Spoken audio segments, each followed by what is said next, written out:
All Hit Radio.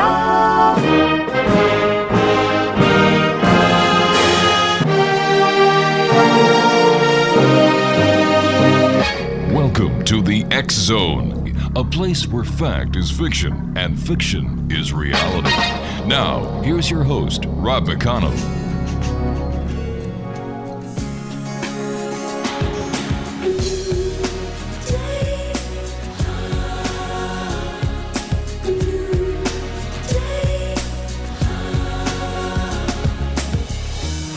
I was waiting for so long for a miracle to come.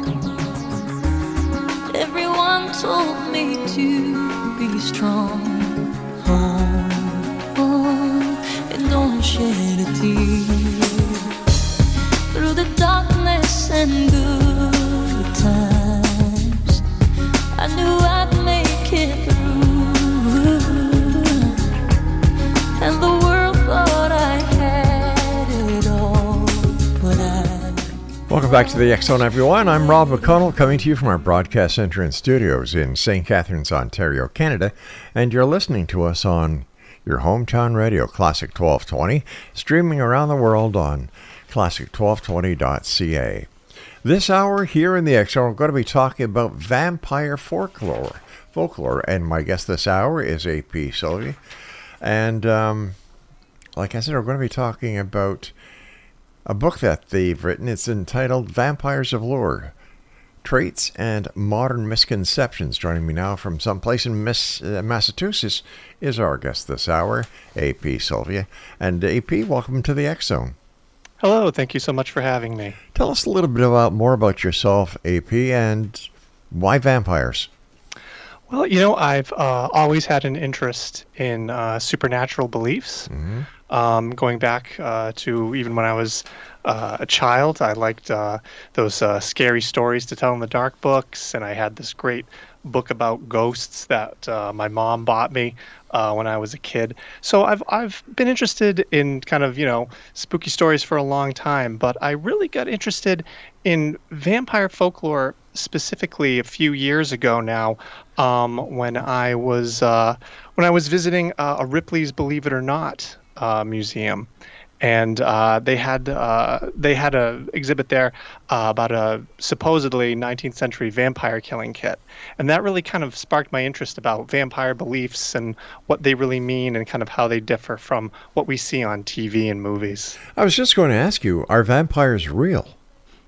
Well, I've read a lot of different accounts about vampires from folklore and historical documents, and I'm not ready to say that they're actually undead people climbing out of graves, but certainly there have been many instances in the past around the world where people very much did believe that was happening, and they acted accordingly, essentially. I remember watching vampire movies myself, and having done the show now for over 30 years, I've spoken to many people like yourself who have this fascination with vampires. And even psychics that we have on the show talk to us about psychic vampires. And there are those people in the goth community who talk to us and tell us about people who drink blood and eat raw meat. So it doesn't seem to be too far off to believe that vampires still exist. Yeah, there's a lot of people out there who, have those beliefs and have those lifestyles.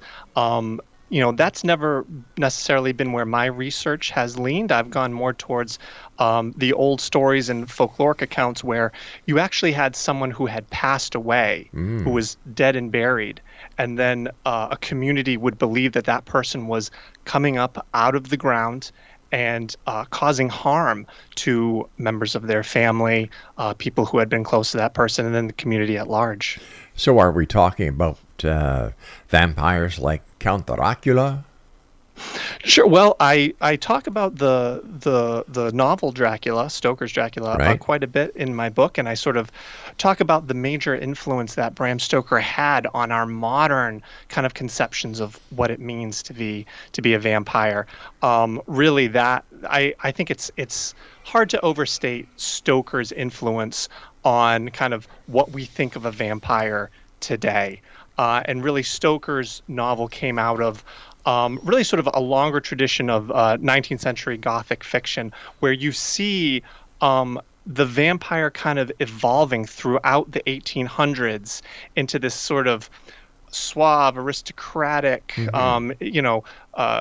making their way into high society. That kind of imagery we have now, where when you look back further into folklore of, say, the 1700s and even going back many hundreds of years before that, vampires were scary, and they were things to be avoided. People were terrified of them. You wouldn't bump into a vampire at, say, a party and get sort of wooed by one.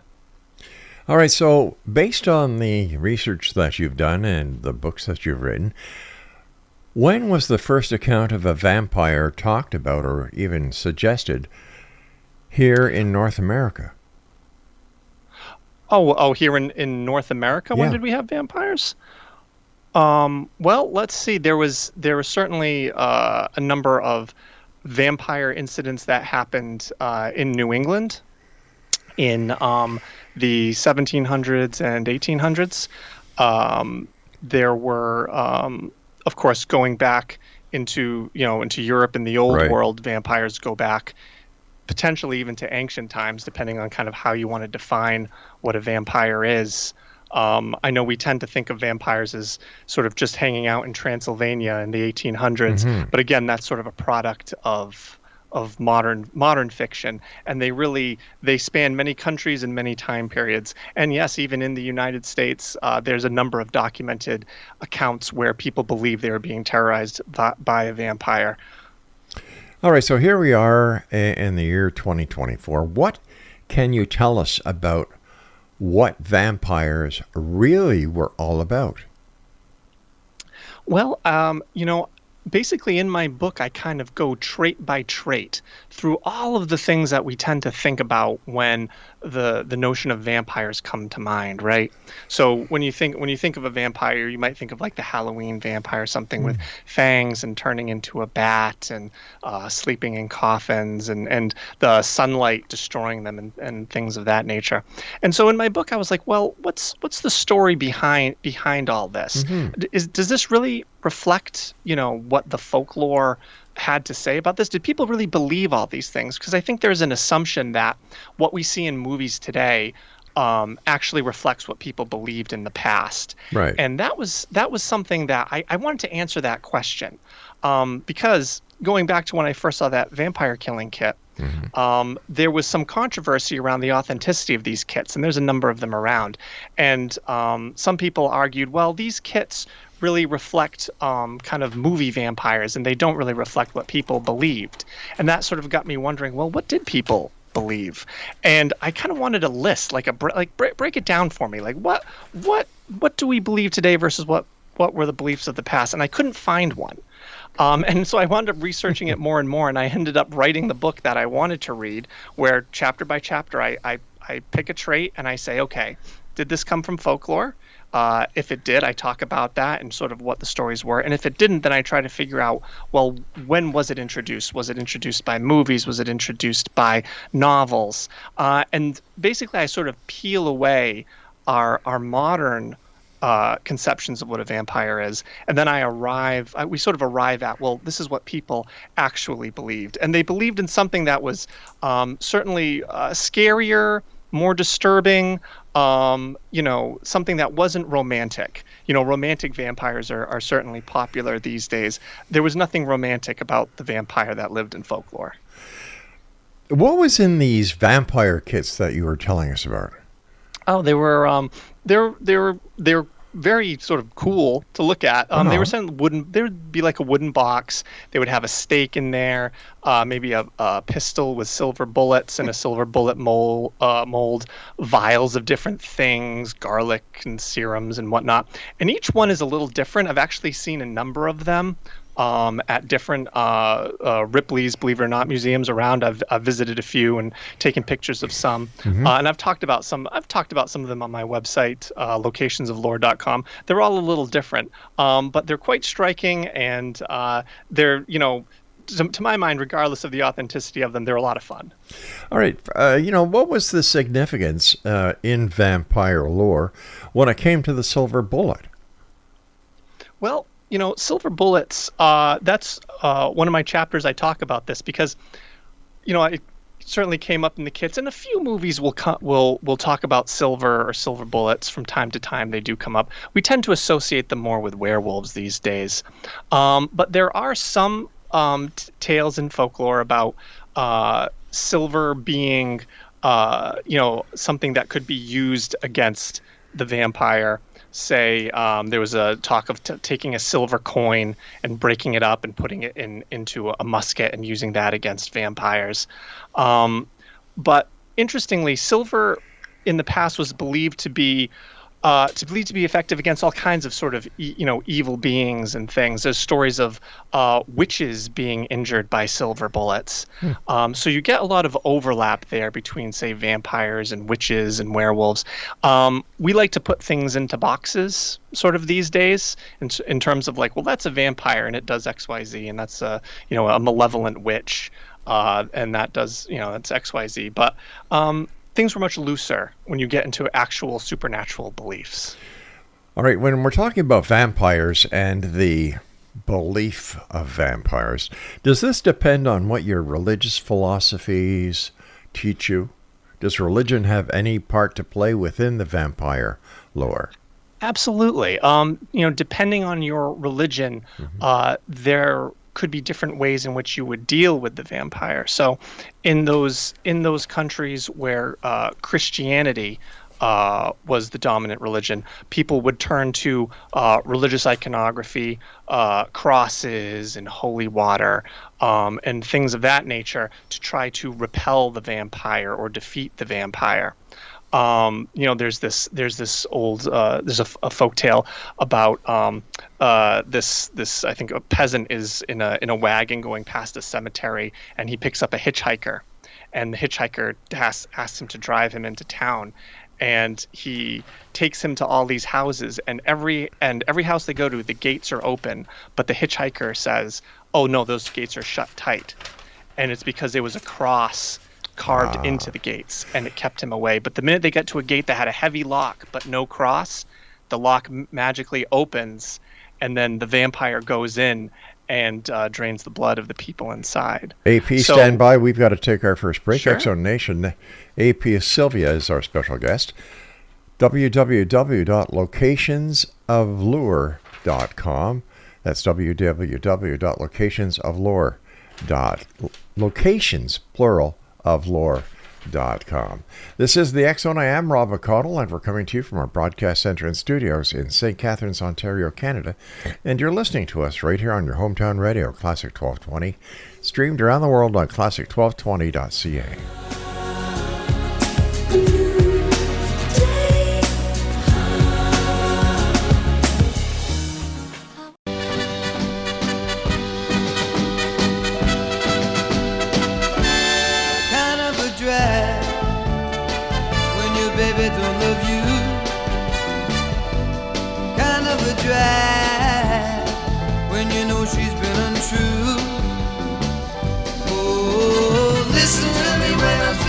You know the words I'm thinking, and I know that you've been cheating. Oh, I hope that we'll be meeting.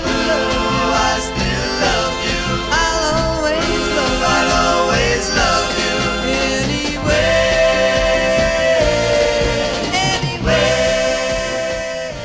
Vampires are the topic of conversation this hour here in the X-Zone. My special guest is AP SYLVIA. And if you'd like to find out more about AP, visit his website at locationsoflore.com. Now, I'm sorry I had to cut you off there, but these are hard commercials and I just can't get around moving them around. So please continue with what you were saying, my friend. Well, I think basically just to summarize, there certainly are cases where, there's a religious aspect to how the vampire is interpreted. As I said in that story, crosses kept the vampire out, and the minute there wasn't one, the vampire was able to get in. But vampire beliefs are found in other countries, where they're going from say the Nordic lands all the way to India and China. So it really depends. It's a matter of interpretation. So people will view it through their own kind of spiritual lens. Has there ever been a report here in North America of a vampire causing a death of a person? Sure, yeah. There were a number of incidents that happened in New England in the 1700s and 1800s. The last one, I believe, was actually in 1892, which on the one hand is a long time ago, but on the other hand actually isn't that long in the grand scheme of things. And it was the case of Mercy Brown, who was a 19-year-old woman who passed away from a disease that was then known as consumption, and today known as tuberculosis. Her mother and older sister had died some years prior of the same disease, and her brother Edwin was also suffering from consumption when she died.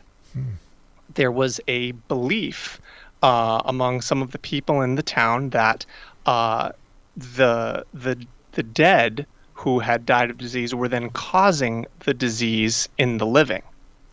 So, as the story goes, the townspeople kind of convinced Mercy's father to exhume the bodies of his wife and two daughters to inspect them for sort of signs of vampirism, which then would be fresh blood inside the heart. So they go out to the cemetery and they exhume the bodies. The mother and older sister, who had been dead for a number of years, they had decomposed to the point where they were beyond suspicion. But Mercy hadn't been dead that long. She had died in the winter. And so she looked as if she was sleeping, and her heart, according to the people who were there, they felt it contained fresh blood, although the doctor that was present, who wasn't really kind of going for any of this, felt that it was not fresh and it was to be expected. But they took it to mean that Mercy was causing the disease in her brother. So from there, the cure was that they took her heart and her liver, and this is a little dark, but they burned them to ashes and mixed them with water and actually gave them to her brother as a cure. And he consumed it, but sadly it was of no help, and he passed away from the disease shortly thereafter. This whole event sort of became known by the newspapers, and so kind of the press got involved, and there was a number of articles about it, and they kind of sort of sensationalized and that kind of thing. And that's ultimately why we know about it today, because there's a number of articles about it. And you can actually still go to that cemetery and see her grave and the graves of her family. And I've been there and actually talk about it on my blog. And people go there and they leave little trinkets on her gravestone and things like that. Of course, I'll say whenever you go to these places, it's important to be respectful, because it's a cemetery where people go and mourn, and there are people who are buried there. Certainly. So it's certainly an interesting place to visit, but it's important to be respectful. Where did the concept of vampires sleeping in coffins come from, as well as the idea that vampires, turn into bats at one time or another during their waking hours? So the coffins thing, it's kind of interesting, because in movies and stuff, the coffin is usually like in some dungeon or basement somewhere, right? So the vampire can kind of get out easily. And this sometimes you have kind of that, maybe like in the old Hammer movies, the coffin slowly opens and you see the hand kind of coming out, and that sort of thing. In folklore, vampires were buried in the local cemetery, and so people would go to the cemetery to exhume them to find the culprit who was causing whatever illness was being blamed. In terms of, so they were buried underground. normally. So how they got out was sometimes explained in different ways. Sometimes it's never addressed at all. People just take it as a given that they're getting out, and that's that. They don't really talk about it. It's self-evident, I guess.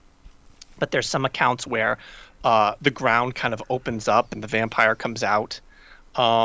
There were other beliefs where if there was like a small hole by the grave, that was the indication that that's where the vampire was. So there was some kind of interpretation that the vampire could somehow maybe change their form to get out through the small hole, like the hole I think they use the example of like a snake could get through. So they'd actually in some cultures they would pour boiling water into that hole to try to take care of the vampire. But there was one church scholar in the 1700s, Augustin Calmet, who he wrote a book about vampires and supernatural things, and he sort of wondered, well, could it be that the vampire, the devil can give the vampire the ability to sort of move through the ground the way air and water would, sort of pass through it. And he sort of hypothesizes this. He's not sure. But it's kind of this interesting sort of topic where there's different explanations as to how the vampire is getting out from under all this earth every night to attack people. And sometimes, there'd be a coffin, but other times not. People, coffins weren't always used, hundreds of years ago. So there's different interpretations there. It's sort of an interesting thing to research. So in terms of bats and how, vampires turning into bats, that's actually a really funny one. I talk about this in my book because, bats and vampires these days are they're like synonymous, right? They go hand in hand. You any Halloween decoration, you've got vampire bats you see around and stuff like that. But in folklore, for a long time, it was actually believed Bram Stoker invented that. There was like nothing in folklore that said vampires ever turned into bats. So the consensus for a very long time was it was in the novel Dracula, and Dracula was very popular, and that's where it came from, and that was that. And then there was fairly recently, some years ago now, there was a scholar who wrote an article who was researching this, and he actually found a couple folkloric references that predated Dracula. So technically speaking, turning into bats was something that was in folklore, based upon that research. But it was super rare. It really wasn't. It wasn't a given. There, no way was it sort of the ubiquitous thing it is today. But interestingly, people believe vampires turned into all sorts of other things. Dogs and insects, and there was one where the vampire turns into a big hen. So all these other animals were on the table, but bats, which you think would be like the perfect thing, they weren't around. So it's sort of funny. So you were saying a big hen? Yeah. Oh, okay. It was one. It was like a hen. Yeah. It was, it was an interesting one. You don't know. There's all kinds of things. I think mosquitoes they would turn into. That sort of makes sense. Yeah, it does. But yeah, leeches. Yeah. I can just see that for a Kentucky Fried Chicken commercial. But watch out. Is it possible that some of these graves that were opened up were actually opened up by scientists or medical students who needed a cadaver to, follow their anatomical investigations going back into the 17th and 1800s? Oh, so like the resurrection men, that sort of thing. Yeah. People seeing disturbed graves. I think anything that might have disturbed a grave, whether it was people or animals, that could certainly, I think, feed into the belief that something was amiss. But I think really sort of what would start it would be that there would be some kind of sort of tragedy or calamity that was befalling a town, some kind of illness that was going on, or maybe some kind of drought or something, and people were looking for explanations for these things. Like there has to be a reason for this. Sure. And so if you think about all these people who were young and healthy suddenly started getting sick and dying. Well, when did this start? Well, it started when this first person, they died, and then all these other people started dying. Well, let's take a look at that person. It all started with them. What's the story with them? And they would exhume those bodies to try to see, well, does something seem amiss? And they would look for these sort of vampiric signs, which actually a lot of times were kind of normal parts of the decomposition process, but were surprising to people then, and quite frankly would be surprising to people now. But they would exhume these graves, and they would see people who weren't sort of withering and turning into a skeleton. They would look plump and red and maybe healthier than they did in life. And they would see that and they would go, that's unnatural. They're preserving their life in death by stealing the life from other people. I've got about a minute before I have to go to the next commercial break, but is there any one trait across the world globe that is found in each and every vampire account? Well, they vary a lot, but I mean, to me, the way I sort of defined the vampire, the most important trait that it was an undead person, someone who had once been alive, been a member of society, and then had passed away, and then was believed to be doing something, as opposed to some other kind of monster or demon or something like that that was never human to begin with. AP, stand by. We've got to take our break at the bottom of the hour. And Exonation, AP Sylvia is our very special guest this hour. We're talking about vampires. Let me take a bite of your neck. Or Count Chocula, or the Count on Sesame Street. Very interesting, though. Come around Halloween time, everybody's talking about vampires, as well as things that go bump in the night, and all the other topics that we cover here in the X Zone. So, AP and I will be back on the other side of this break as we continue right here in our studios in St. Catharines, Ontario, Canada. You've got it on your hometown radio, 1220. And around the world on classics1220.ca.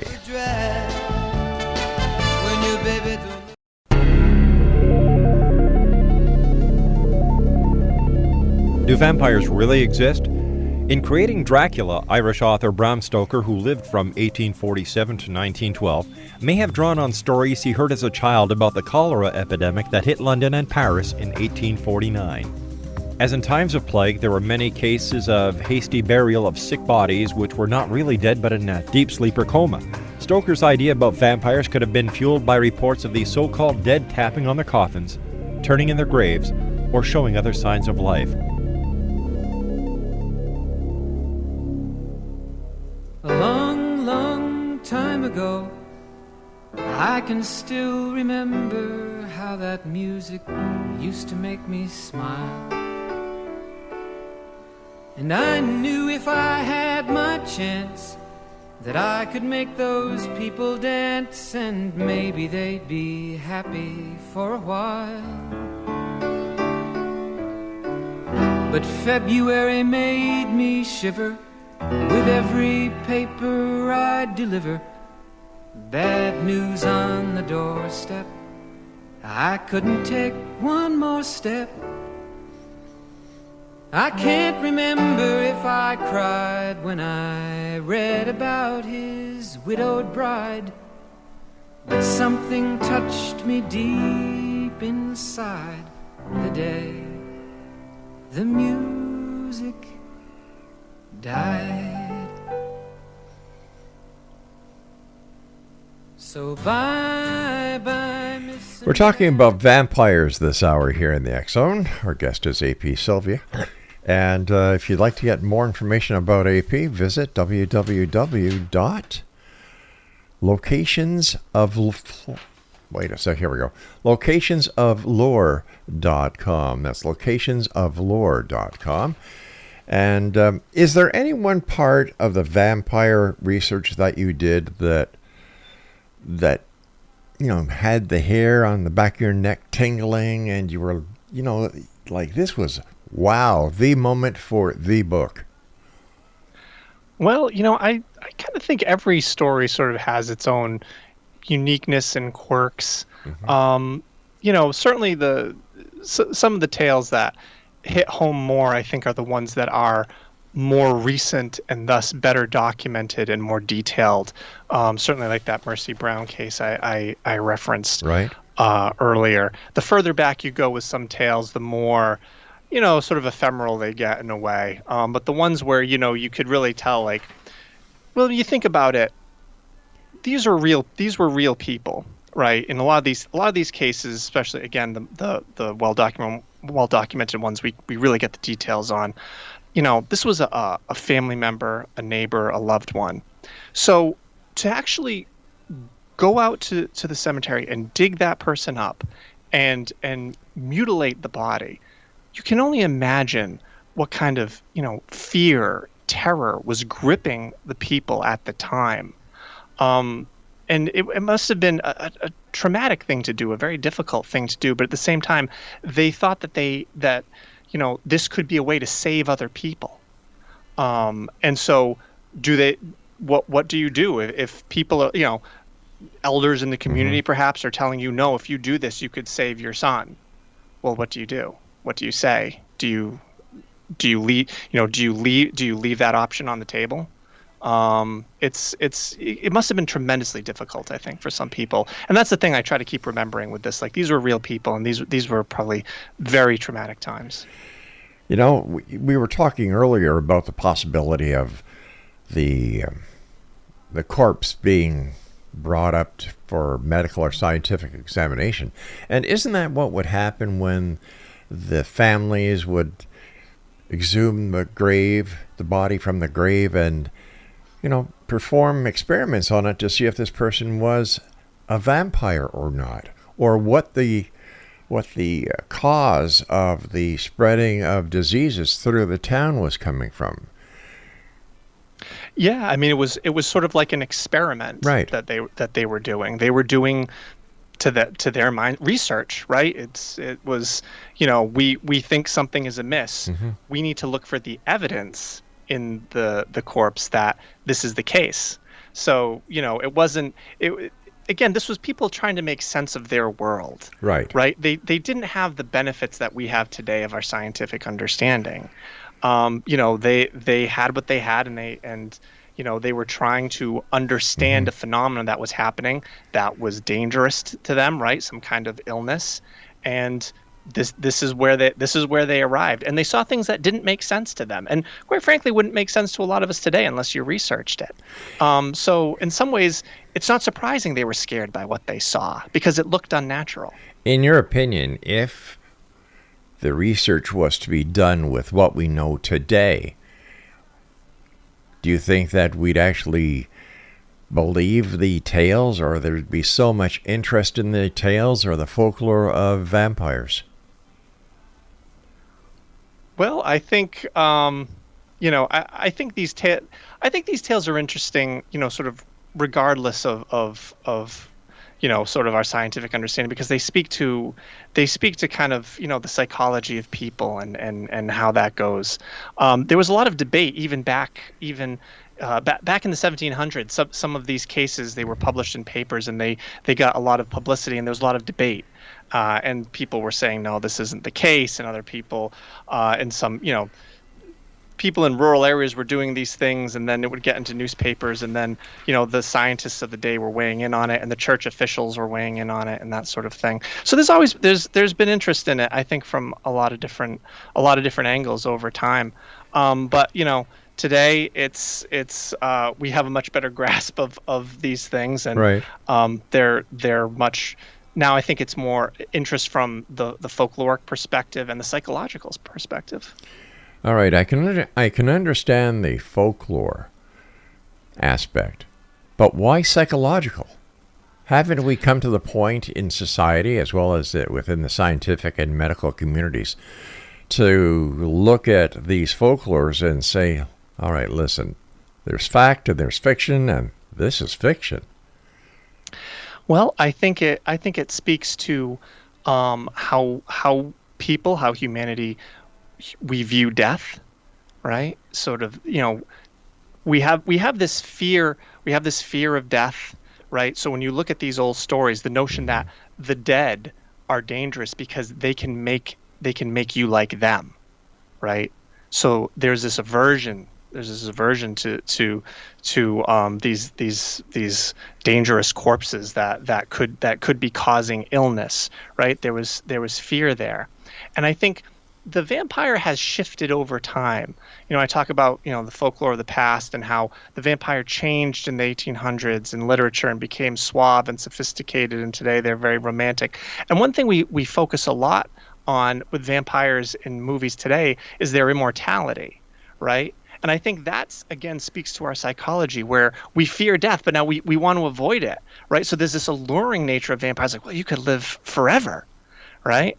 But at the same time, in these tales, well, there's a cost to that, right? Even in modern movies, like, well, it's not a free lunch with that.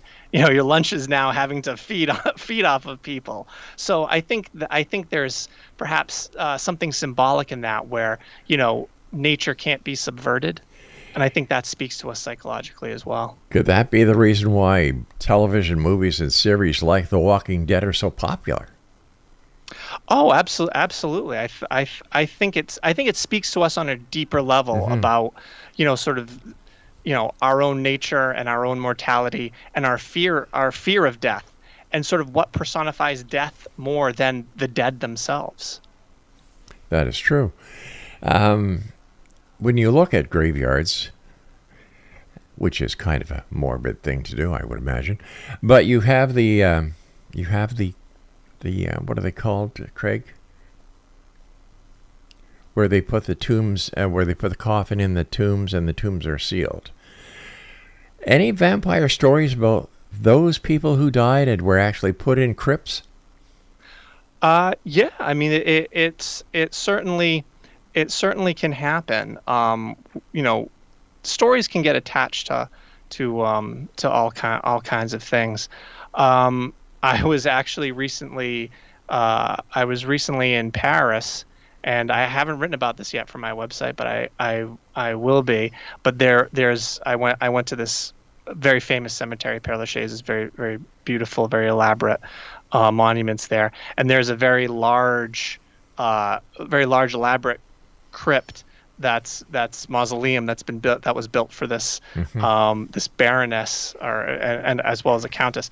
And at some point after her death, long after her death, this story got attached to her mausoleum, that she had put out this reward that anyone who could spend a year inside of the mausoleum would get her fortune. And supposedly inside of it was all mirrors. And then based upon that, people, there's this kind of folklore emerged that she's a vampire, and so that was how she was going to get victims.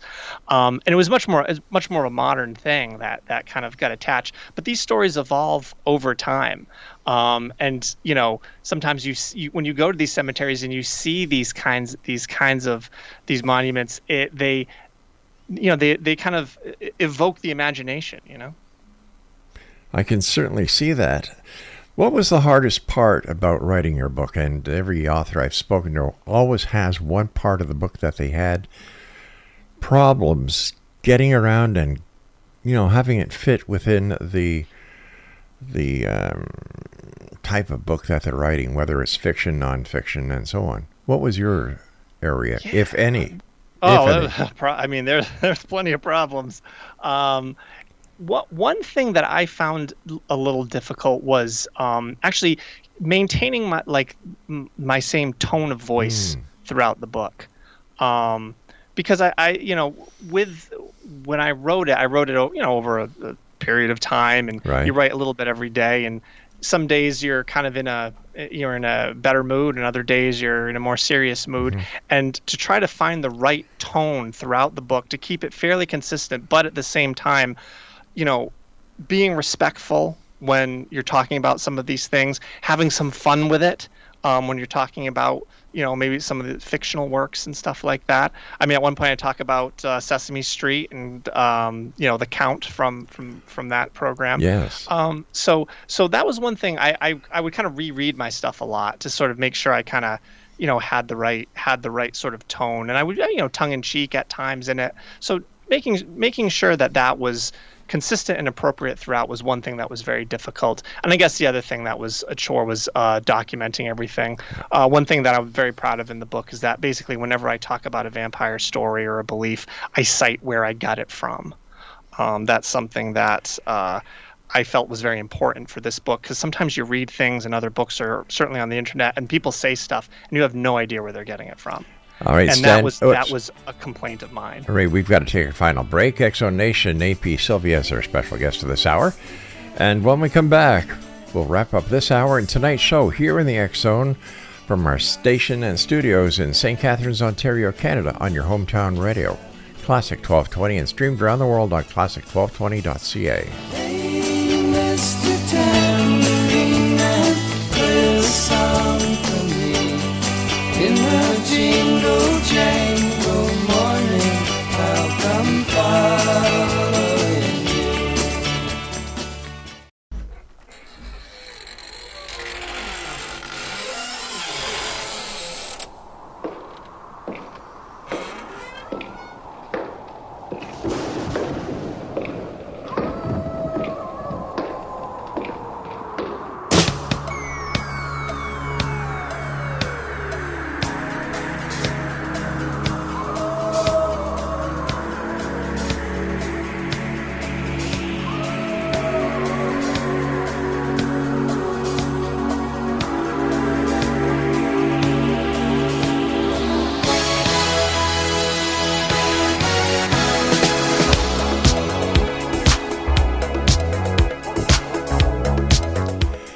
Welcome back, everyone.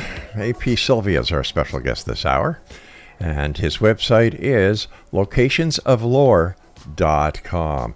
First of all, AP, thanks very much for coming on the show. Vampires, a very interesting topic, and have you been to other places and other cemeteries on the quest of establishing all the stories that you have within your book when it comes to folklore with vampires? Well, thank you so much for having me on. Again, really appreciate it.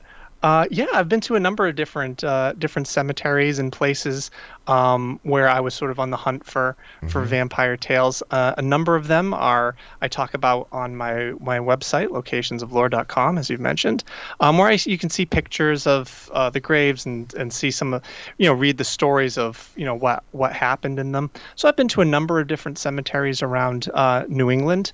Certainly I mentioned the Mercy Brown case, but there are a number of other incidents that happened in New England. There's one grave which it's not really clear what the story was with this person, but on their tombstone there's this line of a poem that actually mentions consumption's vampire grasp, which is kind of a striking thing to see on a tombstone. And I've also visited some cemeteries in Europe. Specifically Highgate Cemetery in London, which is very, very ornate Victorian cemetery, and I also mentioned Père Lachaise earlier, which is in Paris. I even went to a park in Chicago that used to be a cemetery. And the only evidence of it is that there's one kind of mausoleum still there because it was too big to move when they moved the cemetery to another location. And there was a vampire hunt that happened there, some years in the past. So it's kind of fun to go on these little adventures and kind of learn a little bit about a place and maybe a piece of history that is more obscure. There are people who seem to be possessed by demons and negative entities, and members of the clergy at times get involved as exorcists. To your knowledge, is there any member of any established religious philosophy that has had a member of the clergy actually go out and try to suppress, kill, or just investigate claims of vampires? Well, certainly in many of the accounts from the past, people would involve their local clergy. So there were incidents in Greece, say in the 1700s, where the local priests would get involved and would be, doing blessings, trying to protect people. So it certainly has happened that, depending on the area, a local, the local religious authority would get involved. And it's interesting too, because there were some actual incidents in the past where the local priests got involved and tried to, help with, the exhumation and sort of an exorcism of the vampire, so to speak. But then like the bishop or the higher ups would get mad about it. So there was one case where that happened, and the bishop found, I think it was in Greece, the bishop found out, I think this is probably 1700s, and basically told the priest, look, you're not doing this again, and if you do, there's going to be serious consequences. And then suddenly, then all the priests stopped helping out with all the vampire incidents. So it certainly has happened in the past. Is there any specific ritual or trait or anything within folklore that listeners today may not know about when it comes to vampires? Well, there's all sorts of like little nuances to things and little interpretations. One thing that maybe some people have heard of, maybe some haven't, is counting. You think of Sesame Street, Count Von Count, right? That actually was a belief in folklore that vampires would obsessively count things. Oh. So as a way to deter the vampire, people would throw grain or mustard seeds around the grave or around an area, and they believed that the vampire would actually have to stop and count them all. And so it would take them all night, and then in the morning the vampire would go back to their grave. So it's kind of humorous that, on Sesame Street, when you see Count Von Count doing his counting, that's actually it was actually from folklore. I don't know if they knew that or not, but Von seed, ha ha ha. Two exactly. Seed, ha ha ha. Where did the garlic around the neck come from, and what, if any, use would it have when fighting off or protecting yourself from vampires? Yes. Well, garlic, ever since ancient times, there's been a lot of different beliefs about garlic. With its, people believed it had healing properties, or could keep evil at bay, or keep, dangerous creatures at bay, and that kind of thing. So there was a lot of belief around garlic just in general since the ancient world. When it comes to garlic for vampires specifically, it certainly was present in folklore that, people would use garlic to keep them away. They would rub garlic around their doors and windows and things. One kind of hypothesis is that, obviously garlic is very strong smelling, right? Yeah. There was a belief that vampires, because they were dead, were also very strong smelling.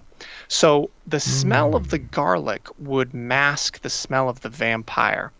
And somehow through sympathetic magic or something like that, by virtue of overpowering the smell of the vampire, you sort of kept the vampire itself at bay. So it kind of transformed from sort of a practical use to sort of a supernatural use. So you've investigated vampires in folklore. What else do you dabble in when it comes to folklore? Where are your interests? Well, I'm interested in all, if there's ever an interesting story about a place, I'm always kind of, I'm always ready to listen. I've heard different ghost stories about places. I've been to I've been to Salem many times, and I've written some different articles about the Salem witch trials that are on my website. Certainly a very interesting event there with sort of the beliefs and what was going on. So I'm always sort of open, but I like a good ghost story just like anybody else. What's your favorite ghost story? Well, I don't know. There's probably, when I went to the Mark Twain house, which is in Connecticut, so where Mark Twain lived, there's some different ghost stories there. One that's kind of fun is that people would smell cigar smoke in the billiard room, and that's where Twain did a lot of his work, in his billiard room, and he would smoke like I don't know, it was like 40 cigars a day or something like that. He'd smoke cigars like constantly. So people would smell that to in modern times. Today people will smell cigar smoke. And so it's kind of a fun thought that, the ghost of Mark Twain is still kind of hanging out in his billiard room, smoking his cigars. Okay, here's a question for you. Like I was telling you before that I've been doing this show for over 3 decades. We've talked about ghosts. We've talked about hauntings. We've talked about so many things. But we've had the paranormal investigators on and the ghost hunters, I've never heard any of them talk about a ghost of a vampire. So that's an interesting thought. Yeah. The one thing I can maybe bring up from my adventures, there is a grave in Rhode Island of a woman by the name of Nellie Vaughn, who was thought to be a vampire for a long time, but it turned out that it was kind of a case of mistaken identity, and people actually had been looking for the Mercy Brown grave back in, I don't know, 50s, 1960s, something like that. And, before the internet, it was sort of hard to find these things. So they ran across Nellie Vaughn's grave, and they thought, oh, this is the vampire grave, even though it wasn't. But her epitaph on the grave had this line of, "I'm waiting and watching for you," which kind of, stoke the imagination, I guess. And it's come to light that no, she's not the vampire, but now some people have gone there, some paranormal investigators, and they think her spirit is there trying to defend her reputation. So there's been I think some people have gotten like EVPs of her saying like, "I'm perfectly pleasant," or something like that. So there's actually potentially a ghost of a suspected vampire who wasn't. So I think that's kind of an interesting story, and I do that story is on my blog as well. So I guess if you have any plans and you're making your will and you don't want to come back as a vampire, get cremated. Yes, that actually that's the thing that is the last and final thing you do when you're trying to get rid of the vampire. In so many of these stories, people they'll stake them and they'll do all these things, and if it doesn't work, they end up with cremation and total destruction of the corpse. And that's actually happened many times in these stories. What are your final thoughts that you'd like to share with the X Zone Nation tonight? Sure. Well, I hope people find the vampire stuff interesting. My book is Vampires of Lore: Traits and Modern Misconceptions. You can find it online, and you can ask your local bookstore to order it. And I encourage people to go to my website, locationsoflore.com, where I talk about vampires, and a number of these places I've talked about tonight are there, and lots of other things too. Just places that maybe are popular that I talk about sort of an interesting kind of myth or legend attached to it, or places that are pretty obscure. I mean, I have an article about Stonehenge in there where I talk about how supposedly there was a legend that Merlin took some of Arthur's men to Ireland, and they stole Stonehenge, which had been assembled by giants. So, stories like, I find that sort of stuff really interesting. And I encourage whenever people go places like this to be respectful, try to preserve these places for other people, and, be responsible. Very well said. And AP, I want to thank you so much for coming on the show tonight. I wish you success, and take care of yourself. I look forward to having you back in the future where we can talk about Stonehenge, Merlin, and other topics that you discuss on your web as well as in your book. So until then, thanks very much for joining us. Oh, thank you very much. Exonation, once again, AP Sylvia was our guest this hour. www.locationsoflore.com, and his Facebook page is facebook.com AP Sylvia Writes. That's it for tonight, Exonation. I will be back tomorrow night as once again we cross the time-space continuum to this place that I call the X-Zone. If you'd like to send me an email, xzone@classic1220.ca. And, here we go. Another show, another 2 guests, questions, answers, thoughts. This is the X-Zone, where people dare to believe and dare to be heard. So until tomorrow night, remember to keep your eyes to the sky and your heart to the light. Good night, everyone.